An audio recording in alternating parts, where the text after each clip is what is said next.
Good evening, ladies and gentlemen. Coming to you live from the Oscars Internet. This is the Gaming Saloon for July 17th, 2021. With your host, Spaceworker2448, and Ramp It Up Salon.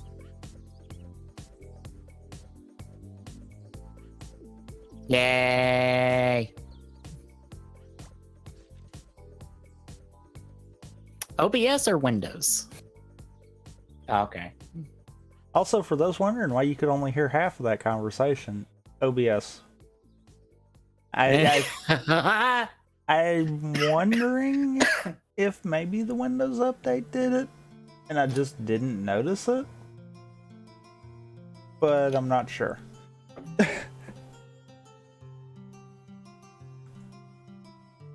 So we have a plentiful amount of news to talk about. Maybe not in depth on a lot of it, but a plentiful amount of news. I mean, fair.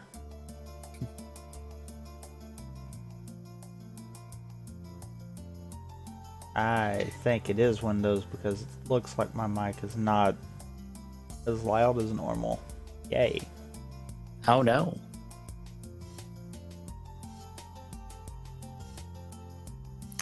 But before we get into news stuff, Tommy, what have you been playing the last couple weeks?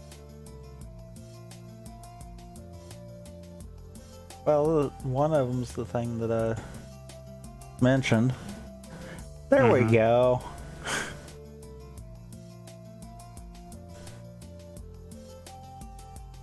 I may have to still modify stuff. Don't mind me. Cause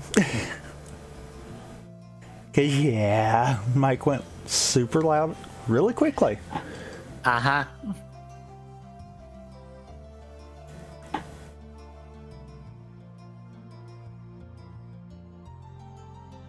But yeah, the thing I mentioned last night. So, Memory of Heroes.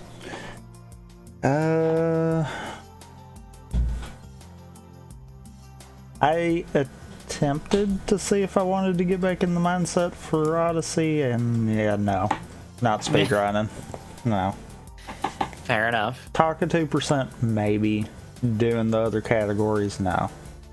That's one of those now. I have thought about, though, doing something with Talking 2% for, like, Rampant Gaming or a Friday stream at some point. Yeah.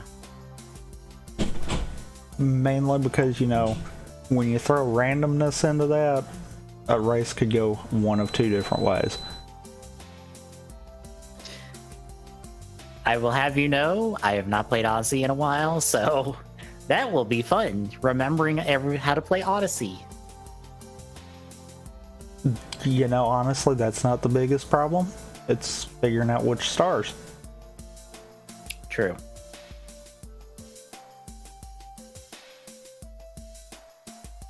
Yeah.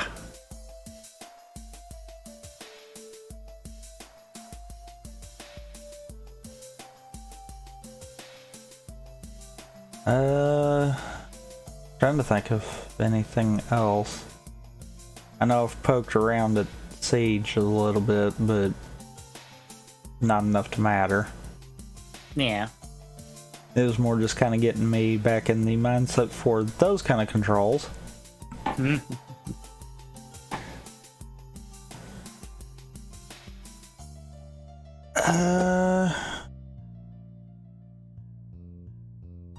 Yeah, honestly, not a whole lot. I think that's about it. Well, I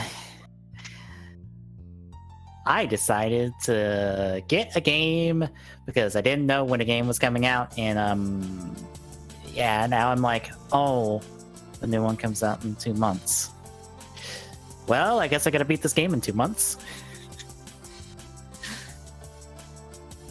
So it's related to the quick draw I have, but I picked up Super Robot Wars T, which is the latest Super Robot Wars game. It's a tactical RPG that just goes, hey, you know all those mecha animes you probably heard about or seen stuff of? Andor Gundam? Just any Gundam? What if we threw all those in a blender and gave you a tactics game out of it. It is incredibly dense. Like, dense. Like, not just from a gameplay level. Because on the gameplay side, tactics stuff, fairly easy to comprehend. Except for the fact of, oh, you could just give units different skills. And by different skills, I mean any skill that you have access to. Or like any generic skill that's not like unit specific. You could just give it to a unit for cost. You can also level up different stats for the mechs. And you can customize the mechs to up different stat categories. And it's a lot. There's a lot of customization you can do to units in this game, and it's kind of ridiculous. And I don't know how much the game expects me to like engage with that system. Because it also has a dynamic difficulty setting. Oh god. So if you're on like the standard difficulty, every main map you play, there's a thing called SR point.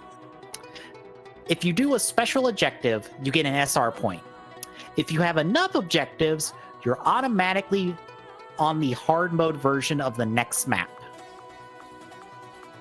Because there's a certain like amount of points you need to be on for the normal mode, and if you're above that in a certain range, you're in the hard mode version of the map.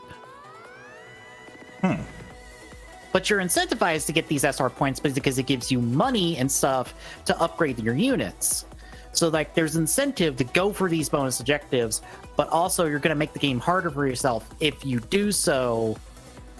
So you need those funds to get there. Granted, this is just for the standard difficulty. If you go to the beginner difficulty, doesn't do that. SR points are off the table. You don't have to worry about them.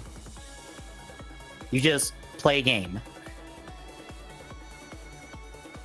But on the story and character front, this game's also dense as well because these characters just talk to each other like shit, like they've just known each other, and they just throw terminology at each other to the point where the game has to give you a button that allows you to go into the text box, click on a character's name in order for you to read a summary of that character and who the fuck they are and where the fuck they came from. Or if it's a highlighted word, you can click on that and find out what the fuck they're talking about. Well then. It's a dense video game. It sounds like it. But like, it's good because like a lot of that terminology, if it's important enough, they explain it to you in the text box. Or in the text. You don't have to go digging through the appendix to find out what the fuck, what nonsense term did they just throw at me? Do I need to know that?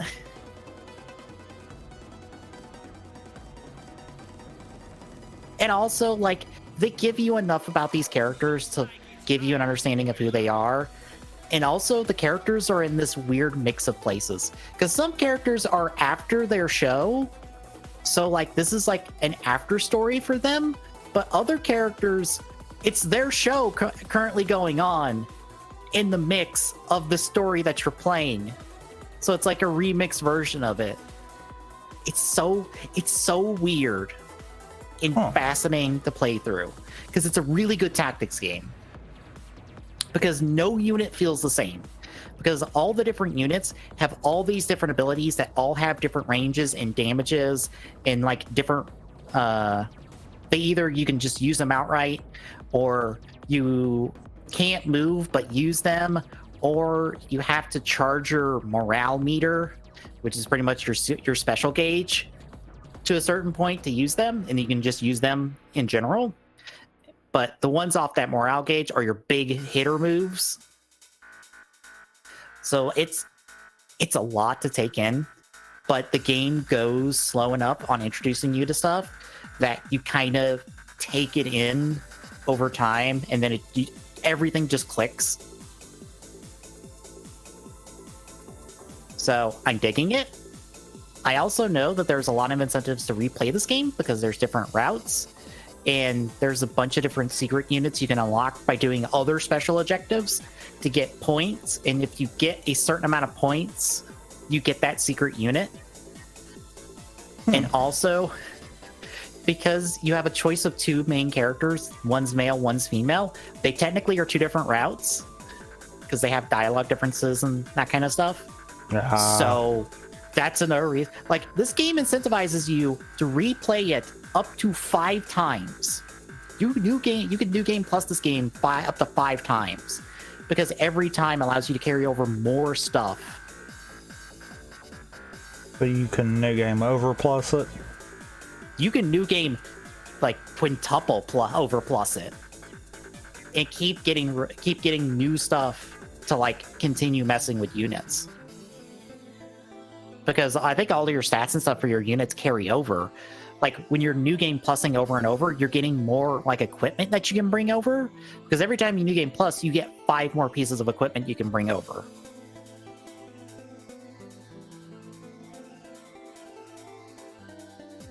So yeah, these games are dense, and I'm enjoying my time, and I kind of can't wait till the new one comes out, because we'll talk about that later. We'll talk about that at the end of the show.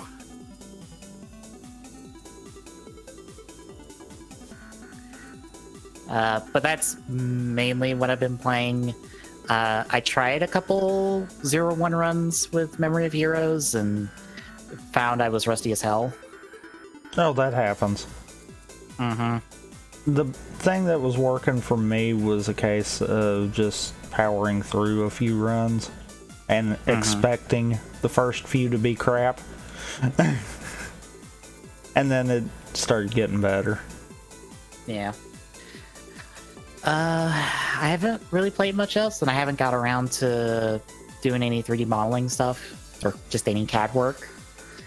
I need to this week, because, granted, I won't probably get to it tomorrow, because while I will be doing the most tomorrow, I probably won't be doing much else, because I'll have to help my dad redo the floor in the kitchen.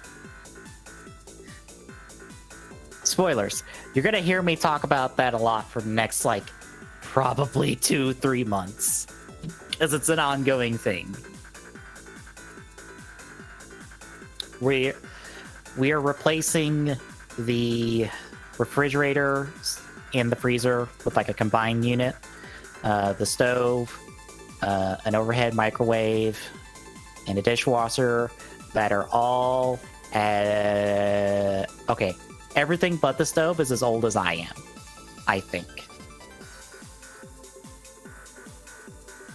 That's like 20 plus years old, for reference. I mean, could be worse. Yeah. The stove is, I think, 10 years old-ish. I think the dishwasher's on the same side, because that's not the dishwasher we had when we originally came here. But yeah, there's a lot of redoing of the kitchen gonna happen pretty much tomorrow, because we redo the floors. All the appliances come in started next month, I think, if I remember right. I think that's what you had said. Yeah, so we have to get all those in and get all the old ones out and get everything hooked up. And then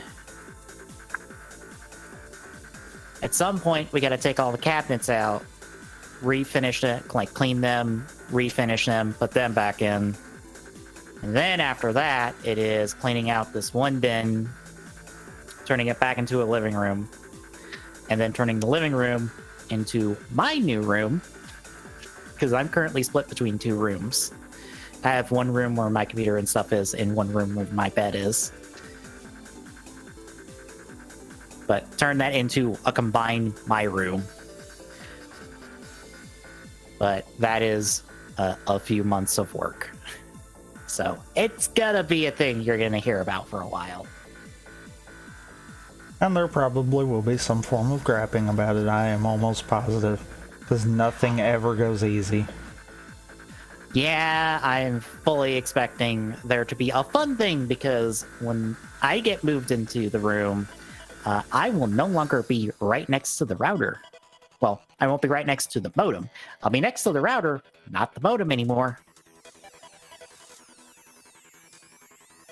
So I can't wait to have internet issues. Well, if you're near the router, that should be fine.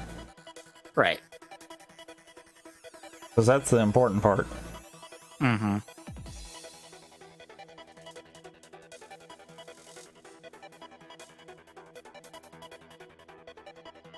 But yeah, there's not much else. I got the Beat Chaser Beat Gorham Soto set in, so I now have Kuga's second bike. Which was the thing I did not order off Toe Collectibles because Toe Collectibles did not offer it. I'm not surprised. It's that kind of stuff that made them stop doing Soto to start with, so. At some point at the end of this month, I should be getting the two OCSM form sets that are coming out.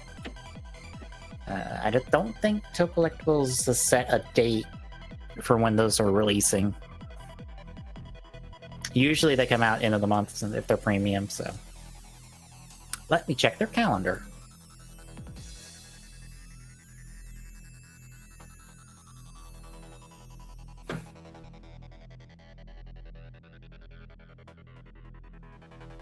They do not have a date yet. They have dates for a lot of other stuff, but not this. Well. Alright.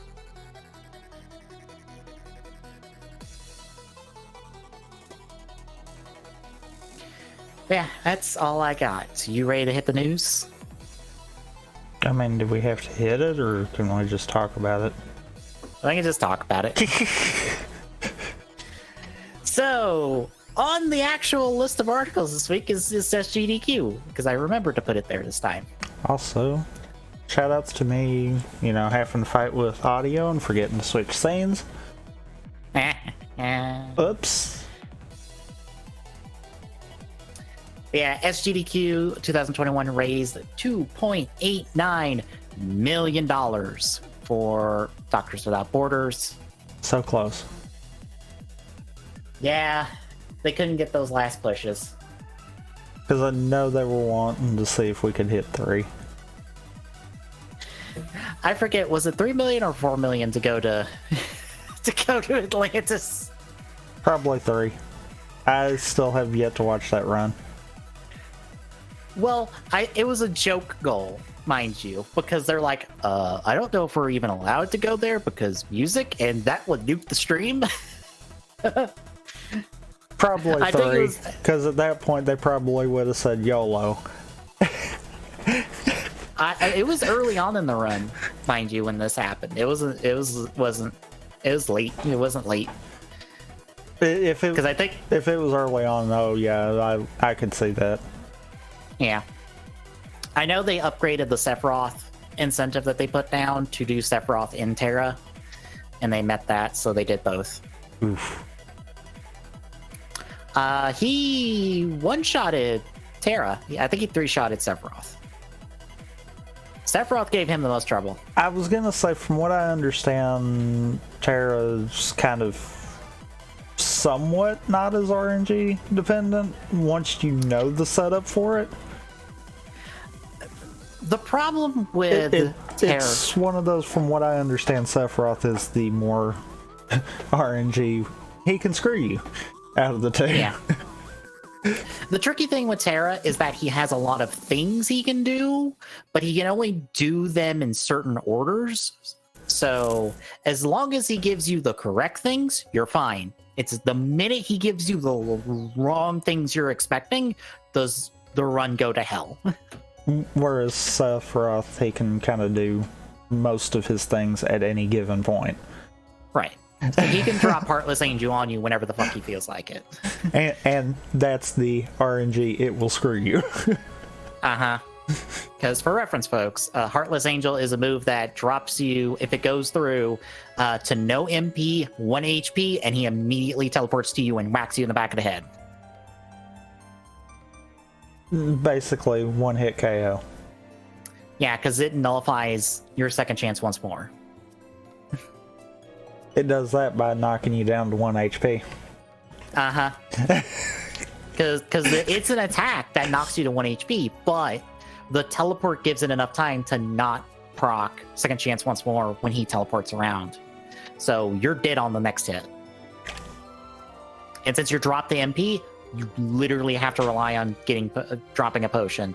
And I think the timing on it is very tight to where he might get you if you drop a potion.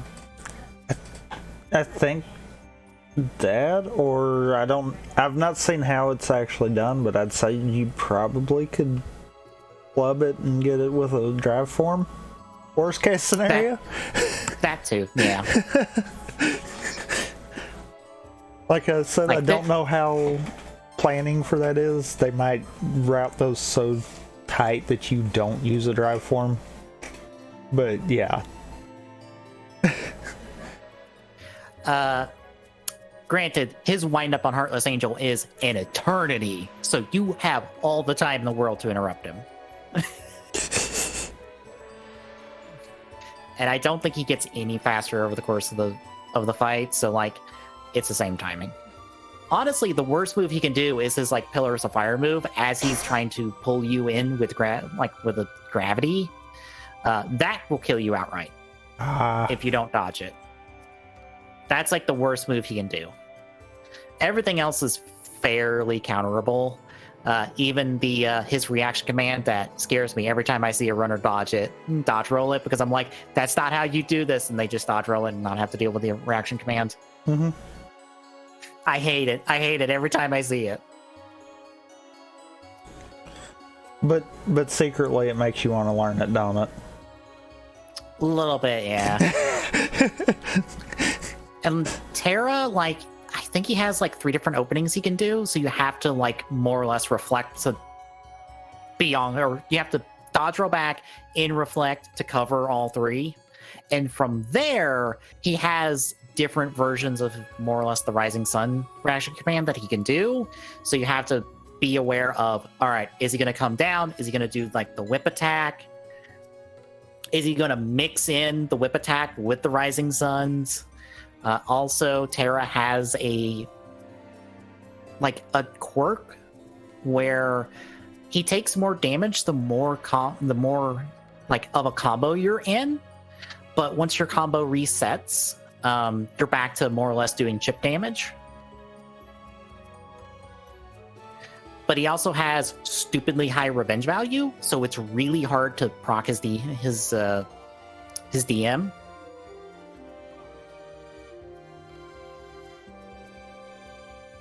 Because I think more or less the fight is you deal with his Rising Suns, get him down to a certain point, go Final Form, Final Firaga him with empty combos, and if that doesn't kill, go to Limit and kill him with Limit with Zen Detsuken. Or ours? It's ours.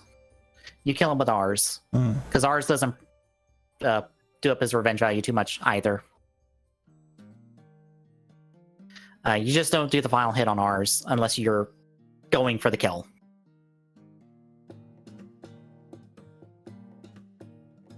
But no, Terra is easy if you can loop him. If not, how do you like being run over by his bike? Bike for days. Because that's what's going to happen. But yeah, the Kingdom Hearts 2 rounded out the marathon. There's all sorts of runs. I know the GeoGuessr run is making the rounds because people are kind of amazed that you can speedrun GeoGuessr, of all things. You know what that is? No. Okay, so you know how Google Maps has its Street View thing? Yeah. So someone decided to turn that into a game where you are dropped at a random point on one of those Street View images, and you more or less have to work out where you are on the world map of the world. So you have to use like signposts, like whatever the language is on those signposts, and all sorts of other stuff to figure out where in the world are you. Ty's done a bunch of them. on his Huh. stream. It sounds really weird that there's a speedrun of this, but apparently there is because there's tech. I mean, it doesn't sound so much weird as it sounds kind of interesting. Well, there's like tech because there's apparently like specific vehicles for specific regions and like specific like other stuff as well. That's like, okay, as soon as you know this, like you can narrow down exactly where you are immediately when you load in to a map. Because like if it's a truck, I think I'm trying to remember the interview because he did an interview before the run to talk about it, and it helped like give an idea of like, okay, this is what we're looking for on the run, because it's a run with a perfect score. So he has to be, I forget within how many miles of where he actually is when he guesses. But it's like 5 locations. It's a perfect score of like 5,000 is the run. And it's like in 30 minutes, which is a little tight, apparently. But it's interesting. But that, I've seen that make the rounds. The Super Mario 64 blindfolded is fucking amazing. Especially the not 1, but 2 blindfolded LBLJs. I also want to shout out his 1-frame wall jump in the invisible world. His one frame wall jump to get a star. That, bear in mind, is supposed to be visual, and he does it with nothing but audio. But he pulls it off first fucking try. I'll be honest, I've really liked a lot of the blindfolded runs they've done because they're just really amazing to watch.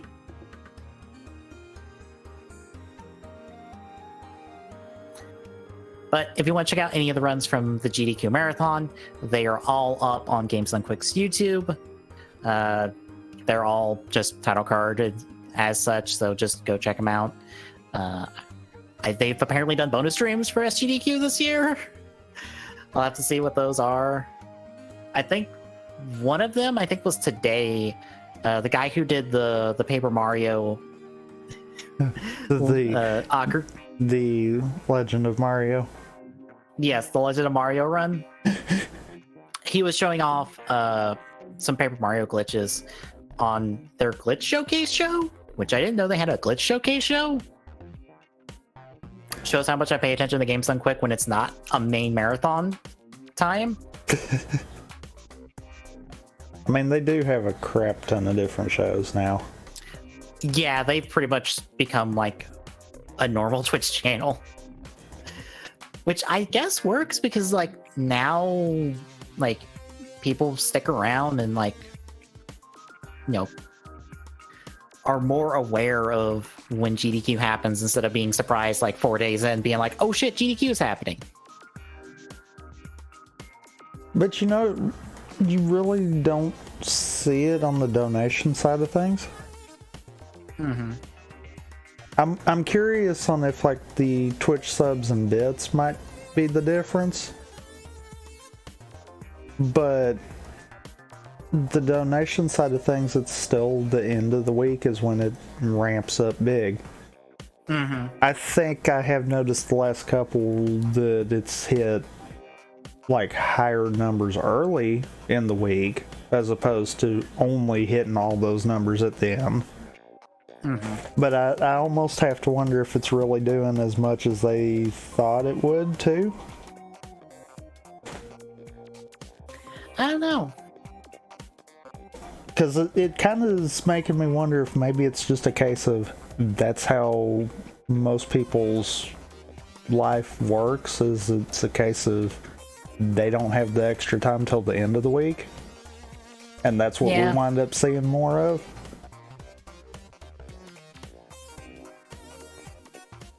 Of course, it could be that, or it could just be the choice of certain runs throughout the week, too. Yeah. It's one of those, I'd be interested to see the numbers side of things. I think that's available on their website somewhere. I feel like I've seen that. The stuff I'm more meaning is probably like a lot more. They kind of are looking at that behind the scenes kind of deal. Oh yeah, true.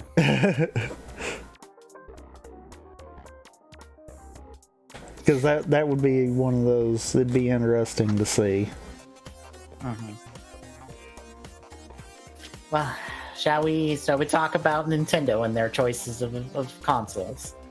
I mean, at least Nintendo made the smarter call this time around, in my opinion. I mean, just pointing that out, the new 3DS, while it's good and all, was kind of a dumb decision on their part. Mm-hmm. At least with this, it's just the screen. Yeah.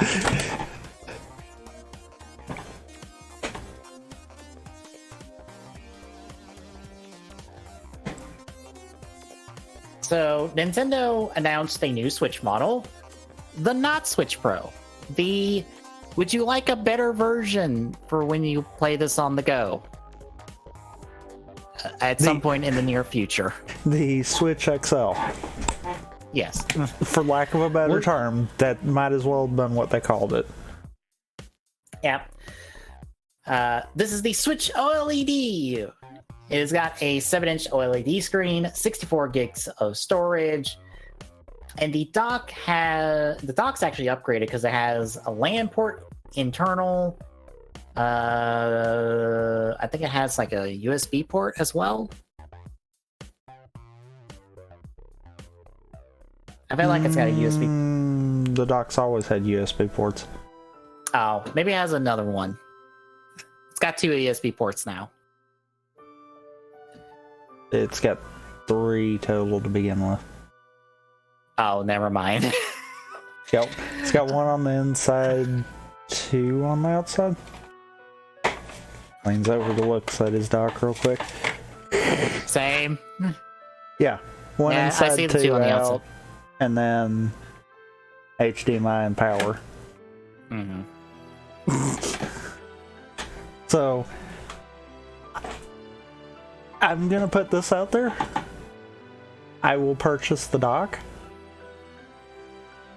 only for the fact of then I can have it hardwired. But you can buy the official Switch LAN adapter thing. Yeah, but why not just have a dock to have that all together? Because that's cheaper than this extra dock. How much is this extra dock even? I don't know if they've actually stated that. I feel like they have that they're selling the dock separately, but it's They've more stated they're expensive. selling the dock separately. I just don't know what.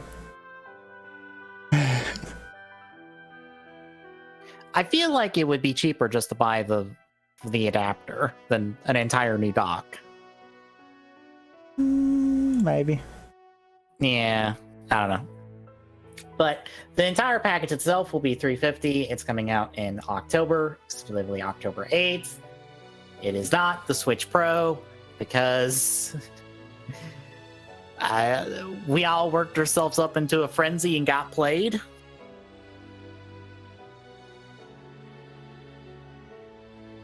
So, I mean, outside of the bigger screen, the kickstand's good on the Switch to begin with. I feel like there's so many alternatives if you don't like that kickstand that you could just buy something cheaper. Mm-hmm. Unless you're legitimately buying it for the screen, I don't really see a reason in the upgrade. This is for Switch owners who like to play their Switch on the go. If you play your Switch primarily in docked mode, this isn't for you because you're getting exactly 0 upgrades. There is no upgrade for you as a dock user of Switch. So, yeah, it's kind of a skip for the both of us because we both play primarily docked? I know I play entirely docked, so Primarily, yes. mm-hmm. A lot of times, especially when we're doing TGS, sometimes I'll pull the Switch out and be doing like Tetris or something in the background.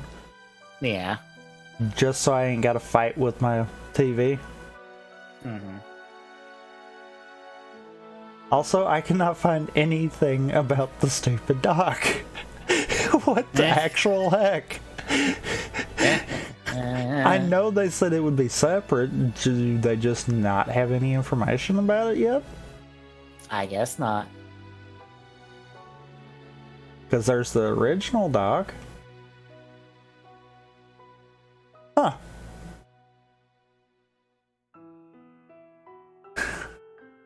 Maybe they don't have anything about it yet. That's kind of screwed up.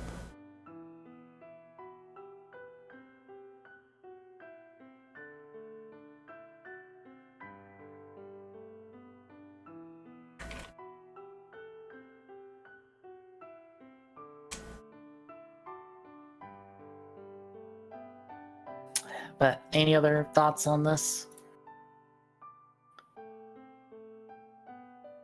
I'm still freaking trying to figure it out.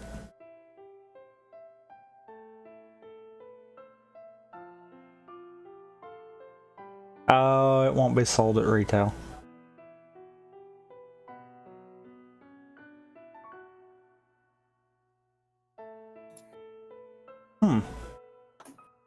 So, yeah, no, I probably won't get the dock. Oh, how much is the dock? 60. The LAN adapter's 30. Yeah.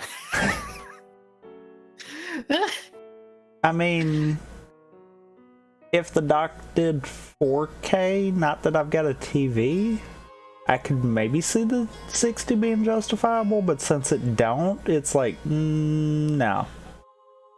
I mean, it doesn't output any better than the current dock, doesn't it? Yeah, that's what they even said. There's no difference. It's still going to be 1080p docked and 720 handheld. Welp. So, yeah. That's going to be a pass. Yeah. I've seen a lot of people saying that they're passing on this, which, I mean... The only way fair. I would is if, by some weird chance, I decided I was going to buy another Switch. I would probably go with that one, just for the simple fact of, why not? Yeah. But just to be like, oh yeah, I've got a Switch, I'm going to go buy another one. No. No. No. Even if it was the Switch Pro, I probably wouldn't do it because of the way they did the 3DS family. Yeah. I mean, case in point, Ultra Sun and Ultra Moon still worked on the original 2DS and 3DS. Mm-hmm. It just had some slowdown because it couldn't keep up. Yeah. Nah. It's one of those, after dealing with emulators with varying capabilities, yeah, I can deal with a little consistent slowdown. I wish I could say the same about when I tried Monster Hunter Stories. Yeah, no, can't do that. Yeah. Fair. Which honestly has made me very interested in Stories too, since, by the way, it's also out on Steam. Yeah, it's just out. Not only is it out on Steam, there's a demo out on Steam that's free. Which just makes me go, oh god. Don't tempt me with another RPG. I'm bad at backlogging RPGs. Stop it. But speaking of Steam, the day the pre-orders went up for the Switch OLED, Valve decided, hey guys, you want a not Switch Pro? You want a Steam Pro?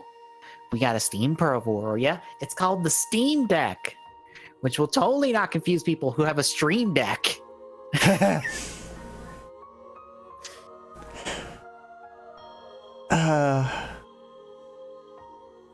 Well, I mean, they can't call it the Steam Switch.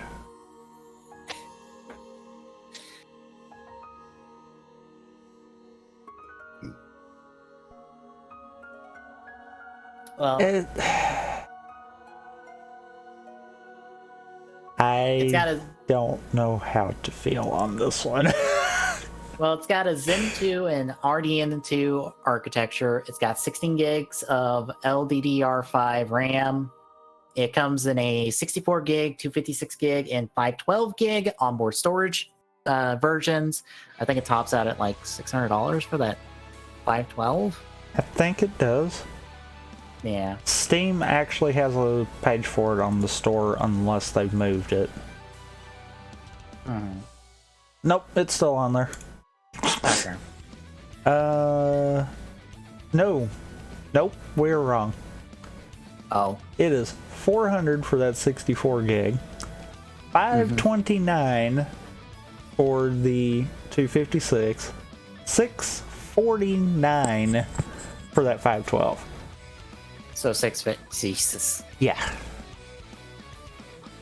Yeah. I'm going to go with Smite about this and just say there's not enough memory, not enough storage space on this, to be honest. And I'm like, fair. If it was running like Windows and you had the full compatibility, maybe, because I mean that's not that bad of a price range for a decent gaming computer, so I could see that. The issue with that is the fact that one, it's Linux. Yeah. So that hinders a lot of the game compatibility, even with Proton. And two, it's a custom-built Linux specifically for Steam. Meaning you can't do other computer things with it. Even though there is, what, 2 mouse pads on here? Yeah. Two Misas? All the Misas? Where did they talk about that?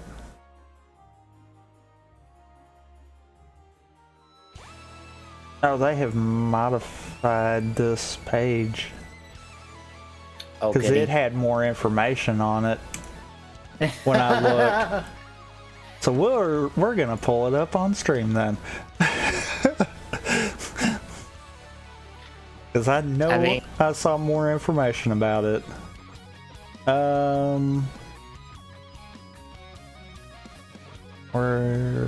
Yeah, there's the prices, by the way. Yeah.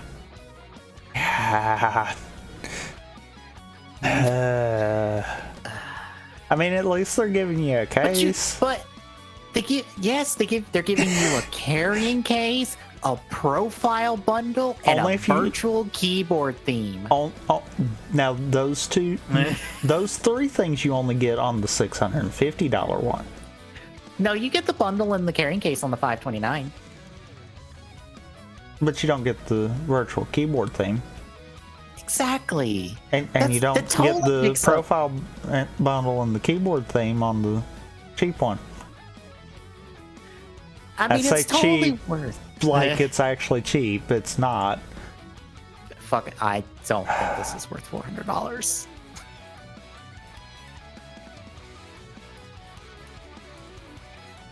I'm gonna be honest. No. Yeah. SteamOS 3.0. I have played around with the SteamOS, and I think it was in the version 2, or it might have been late version 1 stuff. And yeah, the only thing you can do is actually be in Steam in big picture mode. So, yeah. Anyone that's curious of what you're dealing with, boot up Big Picture mode for Steam, and there you go. That thing I don't like to run on Steam. I mean, I feel like that's because I'm in the same boat with you on that. I feel like that's because we're so used to how Steam has always been. Yeah. The new thing is not as intuitive. No. It did feel better in Linux. So I will put that out there. It felt better. But I also feel like that's because it was completely dedicated to it.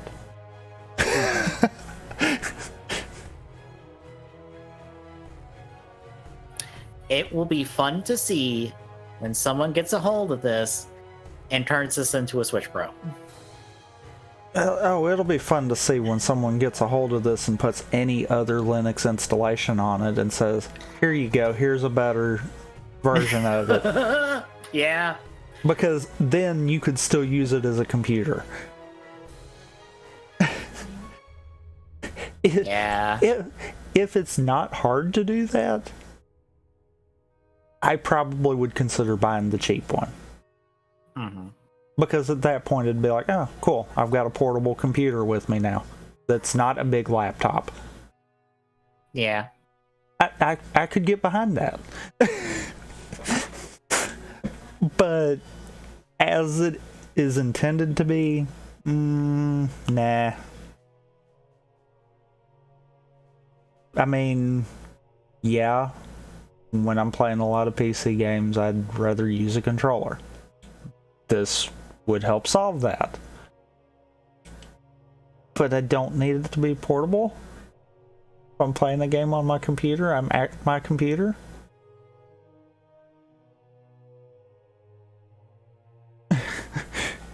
Mm-hmm. And I feel like a lot of people are probably that way, and that, that's also the reason why Steam's never gotten anywhere with these. Yeah. Because does anyone remember the Steam stream box thing they had? Yeah. You know, that thing that existed? Yeah. That thing that, if you had a little bit of computer knowledge, you could set something up with an old computer at your house and not have to pay Valve. Mm-hmm.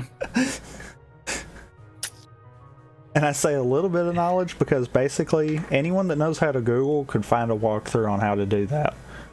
Mm-hmm.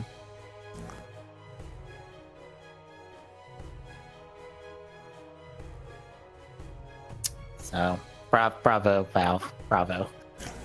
Way to think you were stealing Nintendo's thunder, only to realize that you've fallen flat on your face again. Yeah. Well, shall we talk about something better? I guess so. All right. I do this for two things.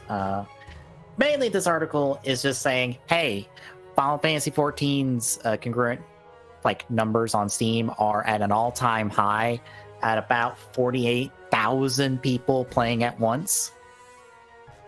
I also bring this up because recently, I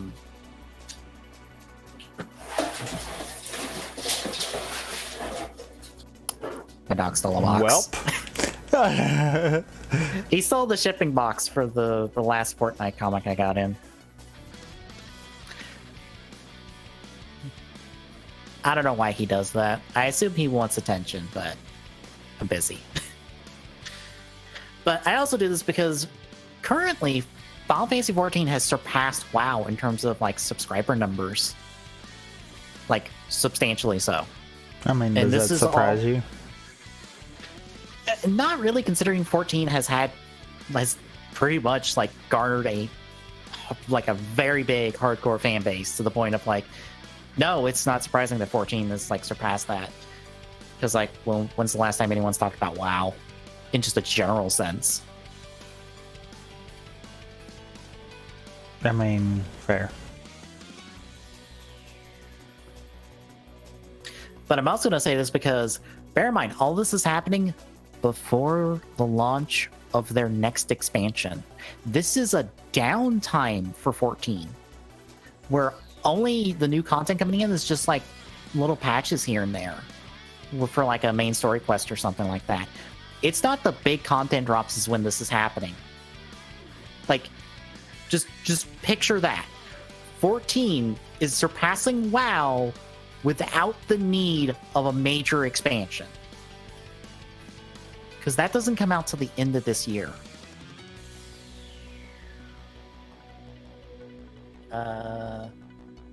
Doesn't say when that comes out, but yeah. That's the crazy part, I feel like. That just shows how much WoW's like player base is like, I wouldn't say committed, but like how much 14 has, how much staying power 14 has for a lot of people. Just in a time period with no major new content, is 14 still outdoing WoW?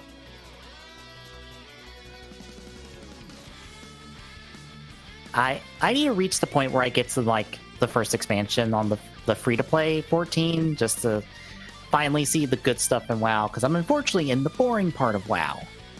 Or not WoW, in 14. Because I'm still in, you've like, done that twice now. I know. I'm still in base game 14. I'm still not in Stormblood, unfortunately. I think that's my problem, is just I'm still in boring stuff. But any other thoughts? No. Well, you know how Ubisoft's making a new Assassin's Creed called Infinity? Oh my god, not no. Hey guys. You like live service games? Would you like an Assassin's Creed live service game? Is this just gonna be the consistent going forward? I think so. Because I think people are trying to capture like what Fortnite has, essentially. In games like that. Royale? No, more like... I mean, does people not realize that Fortnite is not actually a live service game? I mean, not in the same sense that everyone else is trying to do, because I'm sorry, live service is just a new term for MMO. Because that's all what these games are trying to be, and they're all bad at it. I mean,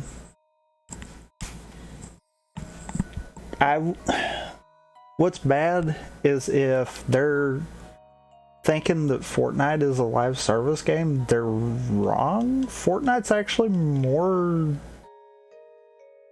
honestly, closer to like League than anything else.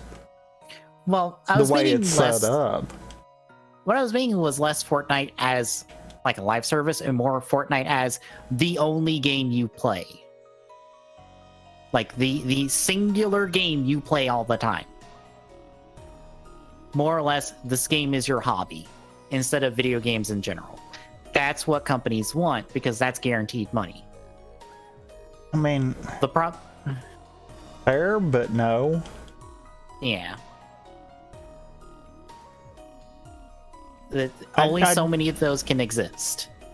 It's one of those, I don't want a job that I'm not making money for, and that's basically what they're trying to turn these into.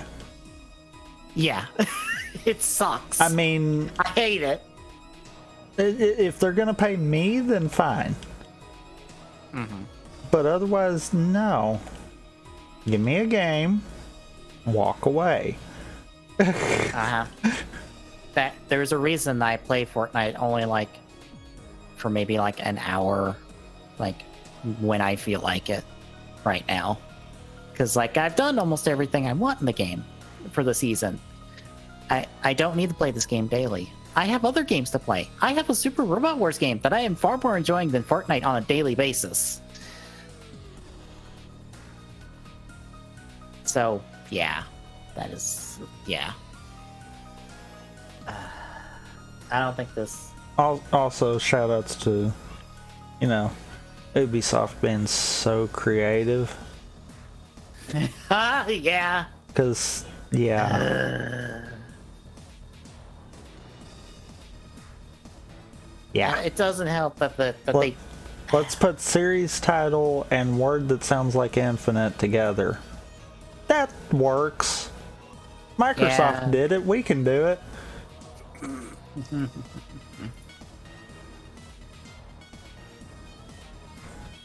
I mean, could they not have done something like Assassin's Creed Forever or something like that? At least that would have been one of those. Okay, yeah, that's a live service game. We got you. It sounds different. Good on you.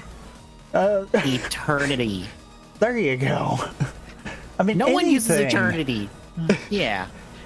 The Source people get some synonyms in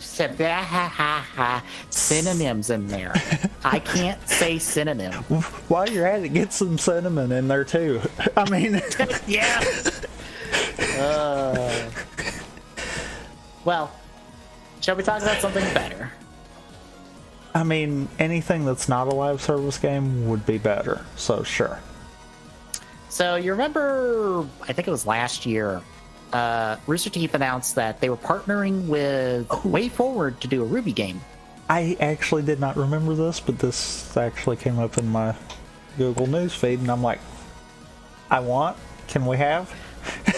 I forgot of it too, until I saw in my subscription feed that RTX at home was happening, and they had 2 different Ruby panels. So this was with the announcement, I think, at the main Ruby panel, and then they had someone on from WayForward for their Ruby Beyond panel, which was just here's all the extra shit we're doing with Ruby. Like, they're doing a new novel that is giving Roman and Neo a backstory. It's pretty much just, would you like a Roman and Neo novel? Here's the Roman and Neo novel. That's all them. But Ruby Arrowfall is being developed by WayForward. It is coming out next year. PlayStation 4, PC, Xbox One, and Switch. We got a trailer. It looks good. It also... do you remember that training montage for Volume 7? Uh-huh.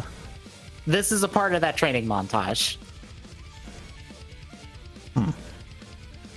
This is, hey, what were Ruby and the gang doing while they were in Atlas for, like, all that time setting up stuff?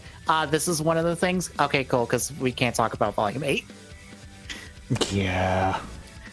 Because they even showed, like, I would say a trailer, because they said it was a trailer, but it was more like a clip. And most of it is just from Ruby's perspective of her falling and Neo trying to kill her. As they're following, mind you. Because Neo really only has one thing on her mind of murder this small child. I mean, fair. Yeah.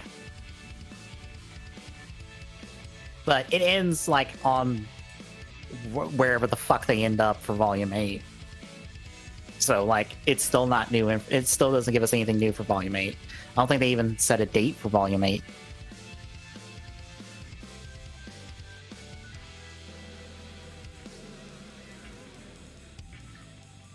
But Arrowfell looks good. It's just a side-scrolling action game. You have access to all 4 members of Team Ruby. I think you might be able to hot swap between them. Maybe. I don't know.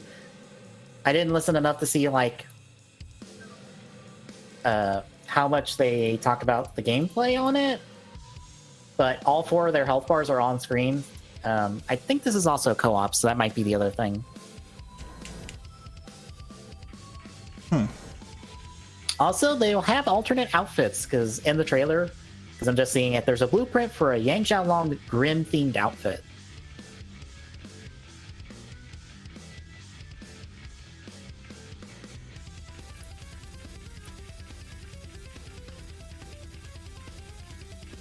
So I guess you're going to get more than just their Volume 7 outfits. I guess you'll just get all their outfits and like whatever else they want to throw in there. I assume. But I guess I'll keep an eye out for it for when it comes out at some point next year. Because Way Forward does good work. And because it needs to come out sooner. Yes. So, one last thing on the news. Have you ever wanted Nickelodeon Smash Brothers?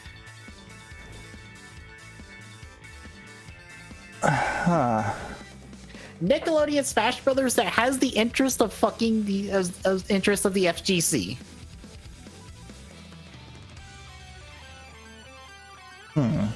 Because this has got tech in fucking rollback net code on this fucking video game. Because Nintendo All-Star Brawl has been announced and is slated for fall of this year. And it actually has a fairly diverse roster. So we've got Michelangelo and Leonardo from the Turtles. Specifically, their first animation incarnation. Oh, which, wow. Yeah. Yeah, it is so weird to be like Nickelodeon All-Stars, Turtles, original Turtles. Like the OG animation Turtles that I'm pretty sure has never aired on Nickelodeon. I think the closest came was that crossover with TMNT. Or with like the 2000s Turtles. When they did a crossover of that and then like the original comic Turtles. It feels weird that it's the originals and it's like really accurate, the originals. We also have Nigel Thornberry from the Wild Thornberries, Powdered Toast Man from Ren and Stimpy, SpongeBob, Patrick in shit. I forgot her name. The squirrel. Sandy! All three of them from SpongeBob. Ablina from All Real Monsters. Lucy Lord from The Loud House. And Lincoln Loud from The Loud House. Helga from Hey Arnold. Reptar from The Rugrats. It's just the dinosaur. We can't put the rest of the Rugrats in here. We can't have you beat up a baby. I mean, we could, but no, we can't. Yeah. Zim from Invader Zim, Danny from Danny Phantom, and I believe currently there is from like something, I think from the website, Korra from Legend of Korra, and I forget, there was one other, I think Ren and Stimpy themselves. The website confirmed 2 more characters.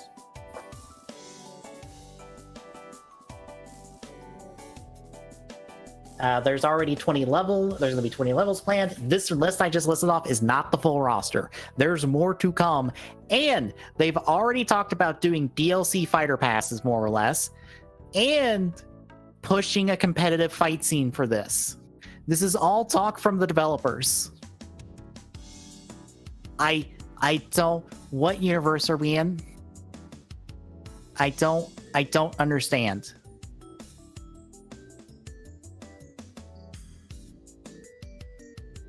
This thing might be more competitive than Smash Brothers. Eventually. So yeah.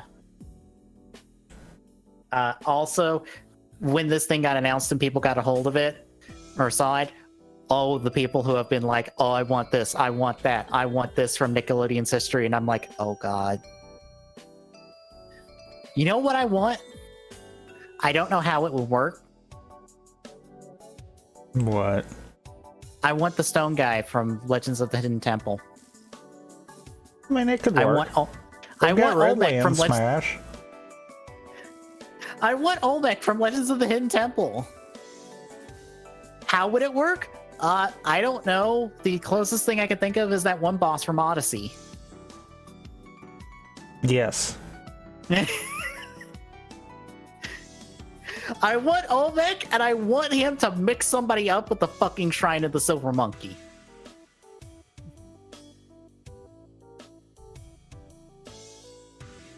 That's what I want.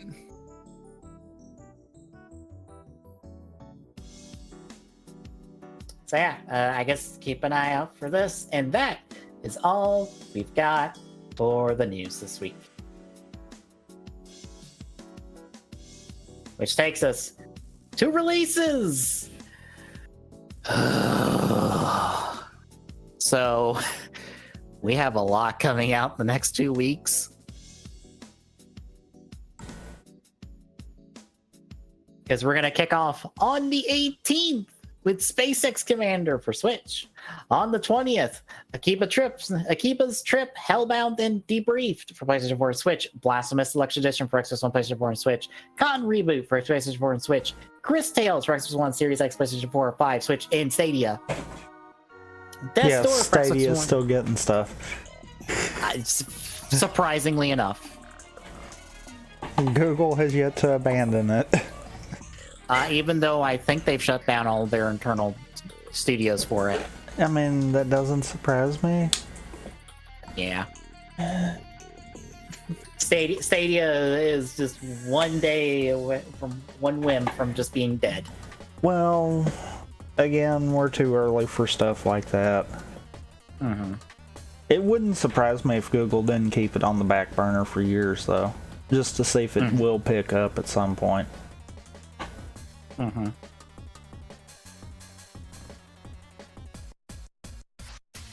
But we've got Death Store for Xbox One and Series X, Ender Lilies, Quintus of the Knights for PlayStation 4, Mind Maze for Xbox One and Switch, Steam Rails to Riches Complete Edition for Switch, Terra Trilogy for Switch, and Wingspan for iOS. On the 21st, Contra returns for iOS, Fatal 12 for Switch, In the Rays of Light for Series X. Mousebot Escape from the Cat Lab for Switch. Pokemon Unite for the Switch is finally coming out. Yay, League of Legends Pokemon. No, it was that one. Uh-huh. You know that thing no one cared about when it was first announced? Like the day after they announced, I think it was something about Sword and Shield?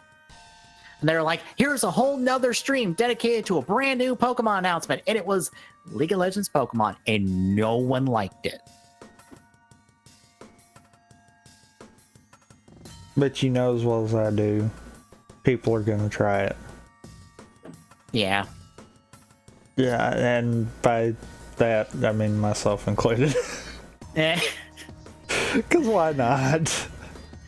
If we do it for a stream, sure. Otherwise, I won't care.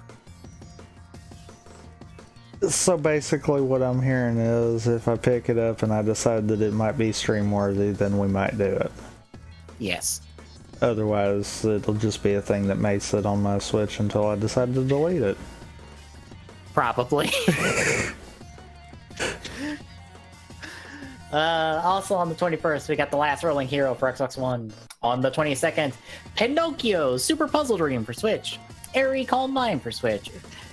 Bishujo Battle Mahjong Solitaire for Switch. Bunny Bounce for Switch. Last Off for Xbox One, Series X, PlayStation 4, 5, and Switch. Yakamon Adventures for Switch. Racing Extreme 2 for Switch. Terra Bomber for Switch. Terra Lander for Switch. Terra Lander 2. Rock Slide Rescue for Switch. The Sims 4 Cottage Life for Xbox One and PlayStation 4. Timothy vs. the Aliens for Switch. Urban Trial Tricky for Xbox One. Urban Trial Tricky Deluxe Edition for PlayStation 4. World Blocks Escape Puzzle 3 for Switch. And on the 23rd, 112 Operator for Switch. Airy Calm 9 for Xbox One. Blue Fire for PlayStation 4. Dino Hole Space Adventure for Switch. Or Dinin Hole Space Adventure for Switch. I thought that was Dino Hole. I guess not. Freddy's Spaghetti 2 for Switch. Hunter Shooting Camp for Switch. Orcs Must Die 3 for Xbox One, Series X, and PlayStation 4. Scrap Garden for Xbox One. Truck Simulator 2 for Switch. Where the Snow Settles for Xbox One. On the 24th, we have US Naval Sea Conflict for Switch. On the 27th, we have Alchemic Cutie for Series X. Lightbound for Xbox One and PlayStation 4. Clone Drone in the Danger Zone for Xbox One and Switch. Darius Burst, Another Chronicles EX Plus for PlayStation 4 and Switch. Harvest Moon One World for Xbox One. Microsoft Flight Simulator for Series X. Neo The World Ends With You for PlayStation 4 and Switch. I know one person that I follow on Twitch that will probably be streaming this a shit ton, so I'll be seeing this game a whole bunch. Nightbook for Xbox One Series X, PlayStation 4, 5, Switch, and iOS. Samurai Warriors 5 for Xbox One, PlayStation 4, and Switch. Splitgate for Xbox One Series X, PlayStation 4, and 5. Synth Riders for PlayStation 4. The Great Ace Attorney Chronicles for PlayStation 4 and Switch. So we've got like one more week of Jade Empire, and then this is going to be the stream for like a month. Buckle in.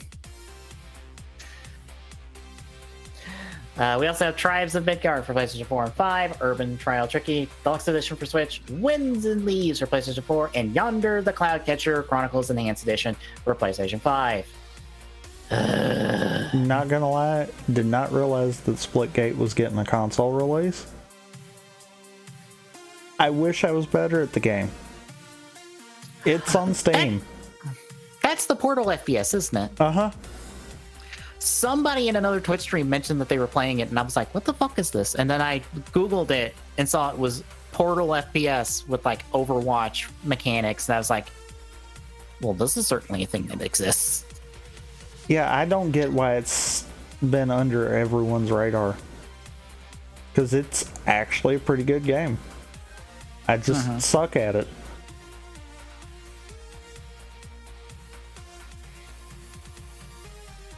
Right, I think it's one of those, it's too much for me to think at the same time. Yeah. I could imagine, because it's just like, all right, well, there's portals in the build. It's a lot for an FPS, I would think. It is, but it's one of those that I would love to watch someone that actually knows what they're doing play the game.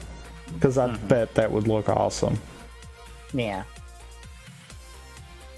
Alright, on the 28th, we got Ao the Clown for Switch, Minecraft Dungeon Echoing Void for Xbox One, PlayStation 4, and Switch, The Forgotten City for Xbox One, Series X, PlayStation 4, 5, and Switch, Trigger Witch for Xbox One, PlayStation 4, Unbound Worlds Apart for Switch. On the 29th, we have Bjark for Switch, Banners of Ruin for Switch, Blaster Master 03 for Xbox One, PlayStation 4, and Switch, Christmas Tina for Switch, Eldest Soul for Xbox One, Series X, PlayStation 4, 5, and Switch, Escape from Naraka for Switch, Fuga on the Battlefield for Xbox One, PlayStation 4, and Switch, Fuga Melodies of Steel for Xbox One, PlayStation 4, and Switch, Infection Maze for Switch, Cosmonatives for Escape Reality for Switch, Omno for Xbox One, PlayStation 4, Paint Town Red, Xbox One, Series X, PlayStation 4, and for Xbox One, Series X, PlayStation 5, and Switch, Physic Puzzles and Watch Collection for Switch, Skydrift Infinity for Xbox One, PlayStation 4, and Switch, The Ascent for Xbox One and Series X, The Loudgate for Switch, and Trigger Witch for Switch. On the 30th, we have Alone With You for Switch, Apple Slash for Switch, Bust the Fall Fellows for Switch, Flow Lines Versus for Xbox One, Horror Tales The Wine for Switch, Papa's Quiz for Switch, Super Squidlet for Switch, Xenogunner for Switch, and Invento for Xbox One. And finally, on the 31st, Little Devils Inside for PlayStation 5, Necromunda Hired Gun for Series X, PlayStation 4, and 5, and Sword of the Necromancer for PlayStation 4 and Switch. Ugh. Too many releases. And I dropped the pixel remasters of the Final Fantasy games because apparently that's just PC and mobile. I think it's like 1, 2, and 3 is coming out the next 2 weeks because 4, 5, and 6 are somewhere off next year, apparently. I swear they're not that much different than the current mobile releases of those games. Probably not. Because I know people were complaining about the text on them a while back.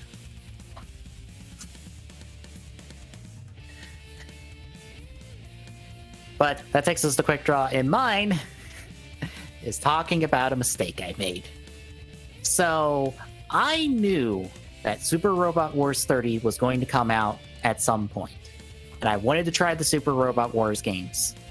Unfortunately, I couldn't find an English, any kind of release for a Super Robot Wars game to interest me based off the roster. Until I landed on T. But then I was like, I don't know who's going to be in 30, because I know I had a leaked list from someone I follow on Twitter that said that S4 Gridman was going to be in it. And I was like, you know, I'd like to play one with S4 Gridman. But I didn't know when was 30 was coming out. So I picked up T, because it got an official English release. Because they've been doing official English releases like the Kamen Rider Memory of Heroes game, where it's apparent. Yeah. And I found out more information about how those are going. Apparently, Bandai of China is doing the English, like, subtitling and releases of these games for a Southeast Asia reason. And because of the region-free nature of games, or of consoles right now, those are just available for anyone who wants to import them. And or buy on digital eShops. Right. This is where it gets better. So, Super Robot Wars 30 was officially announced and had the list of shows and movies and stuff that are going to be a part of it. Most probably for, I guess, anyone listening to this is, of course, S4 Gridman, because that's Toku adjacent, because it's a Super Aya property who do Ultraman. That is Toku. That I have watched, but I'm pretty sure you have never heard of a Gridman ever. No. Because the rabbit hole that is talking about S4 Gridman goes places. Because we're talking about a show that not only is technically a sequel to the original Gridman show from the Japan, but also references the show that it was adapted to in English, which is Superhuman Samurai Cyber Squad, which is where the S4 in S4 Gridman comes from. Huh. Also, there's a ton of Transformers references in this show and visual designs. One of which is, you remember the movie Dinobots from the last night?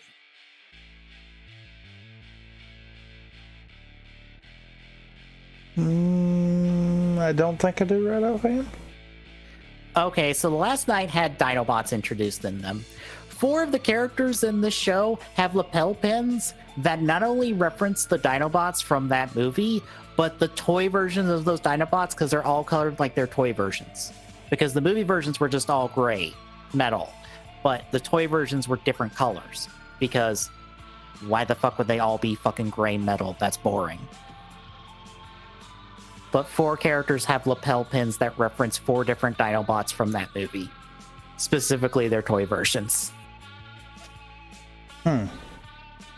Also, one of your main villains, her design is taken, or she is designed after Optimus Prime, but Mirror Universe evil Optimus Prime.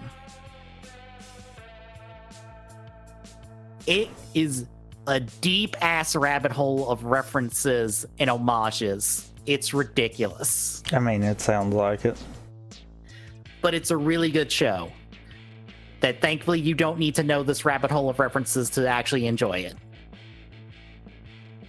Because then also got, not necessarily a sequel, but a spinoff called S4 Dynazenon. And now they're going to do a third show that is a crossover of these 2 shows.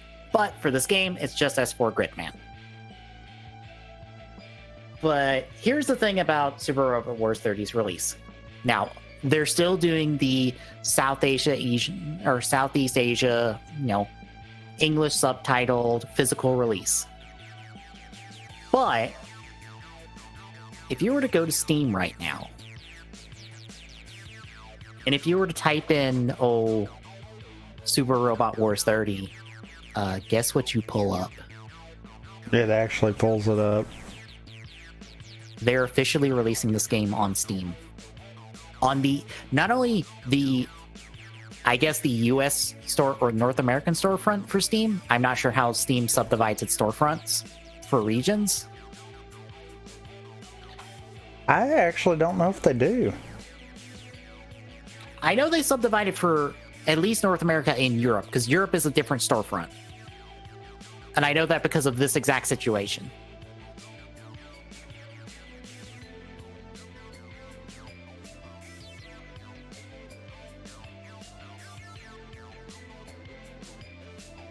But not only is Super Robot Wars 30 on the Steam storefront, it also cracked the top 10 sale list of all games, of all current releases. Or not current releases. It cracked the top sellers list the day this happened. Not just the day it happened, the day people found out about it and spread word about it without a single official announcement. People just found this told people about it, and it cracked the top 10. Well then. Yeah. Also, by the way, guess what was like number 3? What? Monster Hunter Stories 2. Of course.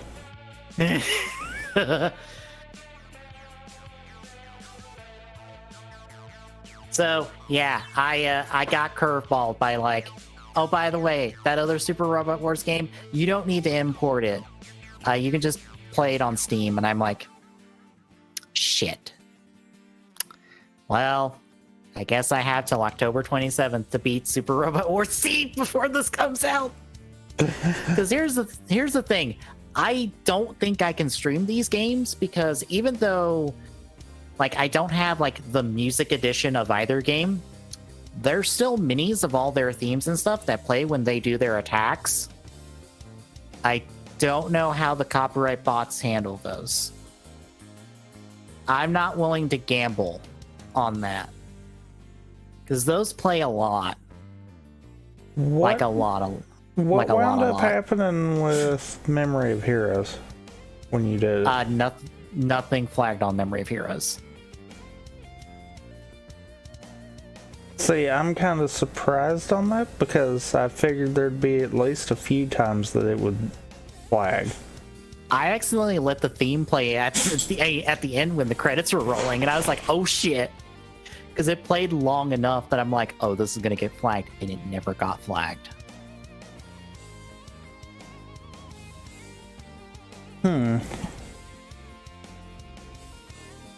I don't, so A, I don't know, and B, I'm not willing to risk it to play this game on stream. Also, see, this is a dense-ass tactics game with like 40 minutes of dialogue. 40 minutes of subtitled dialogue that may or may not be voiced. This is not the most interesting stream game, to be honest. I mean, fair. This is an incredibly I play this on my own game, though. But also, to like further emphasize, maybe you should just pick it up on Steam. They're doing 2 essentially DLC passes for the game. Let me pull this up to make sure I get this correct. Both of which will give you 9 additional playable units on top of fucking who knows how many units you're going to be able to play from the... let me count this real quick. 1, 2, 3, 4, 5, 6,